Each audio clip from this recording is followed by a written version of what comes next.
মই তোমালোকক আজি চতুৰ্ভুজৰ ওপৰত ক'ব বিচাৰিছোঁ। চতুৰ্ভুজ ইংৰাজীত কোৱা হয় কোৱাড্ৰিলেটাৰেলছ।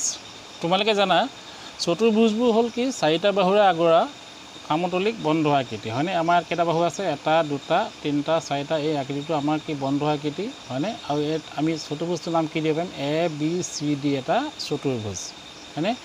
এতিয়া হ'ল এই ABCD চতুৰ্ভুজৰ AB হ'ল এটা বাহু, তাৰপিছত BC এটা বাহু, CD এটা বাহু আৰু DA এটা বাহু হয়নে। আৰু কোনকেইটা কি হ'ল, কোণ A, কোণ B, কোণ C আৰু কোণ D। এইকেইটা ABCD বাহুকেইটা এনেকৈ হৈছে হয়নে বাৰু। আৰু হেৰি কি বুলি কয়,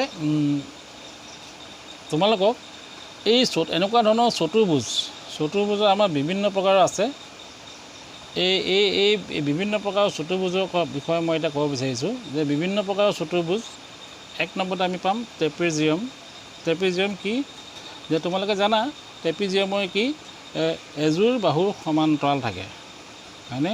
এই এযোৰ বাহুৰ আমাৰ কি থাকে, সমান্তৰাল থাকে। ইয়াত আমাৰ এই AB আৰু BC এই বাহুযোৰ সমান্তৰাল। মই লিখিছোঁ ইয়াত এটা ট্ৰেপিজিয়ামৰ দুটা বাহু পৰস্পৰ সমান্তৰাল। ইয়াত AB সমান্তৰাল CD যদি হয়, এটা চতুৰ্ভুজৰ যদি এযোৰ বাহু সমান্তৰাল হয় তাক কি বুলি কোৱা হয়, তেতিয়াহ'লে ট্ৰেপিজিয়াম বুলি কোৱা হয়। এইকেইটা বাহু সমান্তৰাল নহয়, চোৱা এনেকৈ গ'লে সিহঁতৰ ক'ৰবাত লগ লাগিব, এইকেইটা বাহু কিন্তু ক'তো লগ নালাগে হয়নে বাৰু। তাৰপিছত আহিলে সামান্তৰিক বা পেৰেলেলোগ্ৰাম। কি লিখিছোঁ মই, এটা সামান্তৰিকৰ বিপৰীত বাহুবোৰ পৰস্পৰ সমান্তৰাল। চোৱা এইটো এটা সামান্তৰিক ABCD। এইটো বাহু, ইয়াৰ বিপৰীত বাহুটো কোনটো, এইটো বাহু AB বাহুৰ বিপৰীত DC আৰু AD বাহুৰ বিপৰীতটো কিমান, BC হয়নে।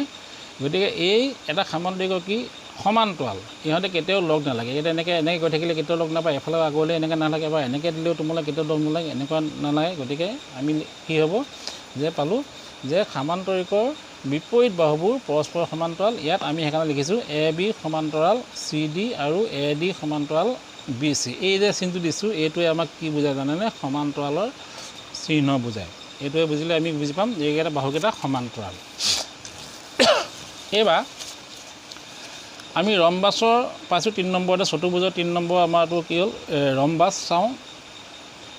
ৰম্বাছ এইটো চোৱা, এই ৰম্বাছৰ এই বাহুবোৰ গোটেইকেইটা বাহু সমান।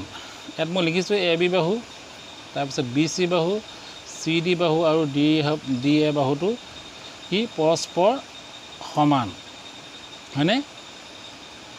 ইয়াত কিন্তু বেলেগ কথা নাই। এই যদি এইকেইটা বাহু সমান হয় তেতিয়াহ'লে আমি তাক কি বুলি ক'ম, ৰম্বাছ বুলি ক'ম। ইয়াত কিন্তু আমাৰ কোনকেইটা উল্লেখ নাই। তোমালোকে চোৱা বাহুকেইটা সমান বুলি কৈছোঁ, কিন্তু আমি কোণৰ কথা কোনো উল্লেখ কৰা নাই। অৰ্থাৎ যদি গোটেইকেইটা বাহু সমান হয় তেতিয়াহ'লে কি হ'ব, সেইটো এটা ৰম্বাছ হ'ব।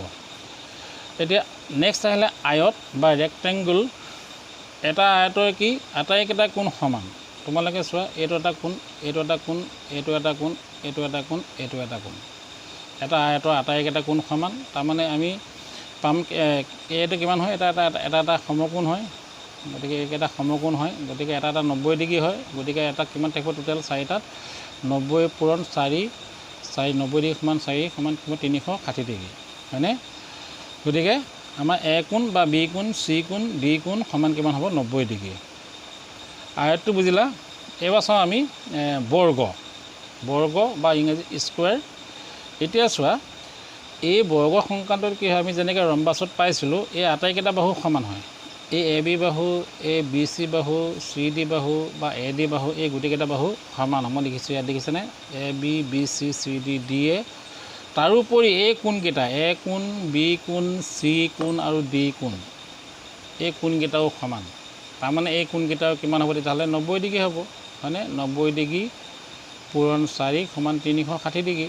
আমি জানো এটা কোণবোৰ কিমান জোখ আছিলে, 360 ডিগ্ৰী। গতিকে প্ৰত্যেকটো কোণে কি হ'ব, 90 ডিগ্ৰী হ'ব। আৰু বাহুকেইটা যেতিয়া সমান হ'ব তেনেকুৱা চতুৰ্ভুজক কি বুলি কোৱা হয়, বৰ্গ বুলি কোৱা হয় হৈছেনে।